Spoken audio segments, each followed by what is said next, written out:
So now we will be solving another type of exponential equation. This time, one side of the equation has more than one term. And in this case, it's the left side. The left side has two terms. So how do we start solving? Let us simplify the right side first, because the right side involves an addition of powers. So here you see that 5 is to the power of x plus 2. So how do we simplify the right side? It's 5 to the power of x times 5 squared. Law of indices. The multiplication law of indices. There. So the left side is still the same. 5 to the power of x plus 5 cubed.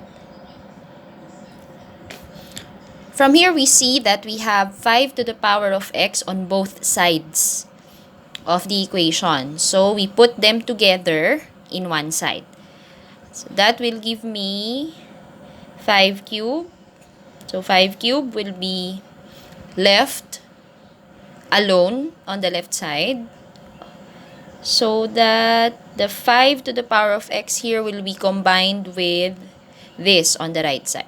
So this can be written first as 25 times 5 to the power of x. 5 squared is 25. Then minus 5 to the power of x. There we go. So the right side shows that 5 to the power of x is common to these two terms, which means we can factor it out. So now 5 cubed will be equal to 5 to the power of x times 25 minus 1. There we go. 5 to the power of x times 25 was this, minus 5 to the power of x. This will give us, when we multiply this, this will give us the 5 to the power of x. And we can simplify 25 minus 1. We can simplify 5 cubed also as 125. 5 times 5 times 5 is 125. Equal to 5 to the power of x times 24 for 25 minus 1. And then, we can simplify it as 5 to the power of x equal to 125 over 24. So again, we cannot make the bases the same. That's why we will have to use logarithms to solve this equation. So logarithms of base 10, making the left side the logarithm of 5 to the power of x to base 10 is equal to the logarithm of 125 over 24 to the base 10.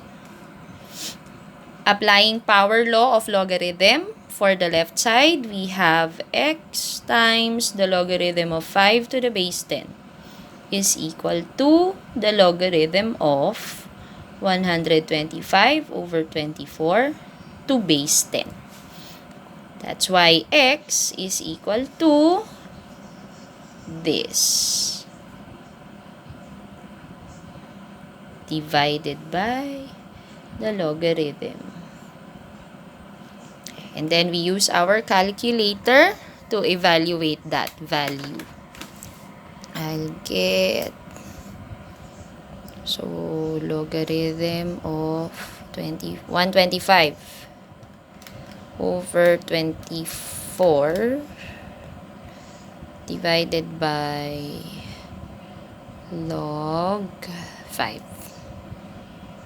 And that is correct to three significant figures, 1.025. 1.03, three significant figures. So x is approximately 1.03.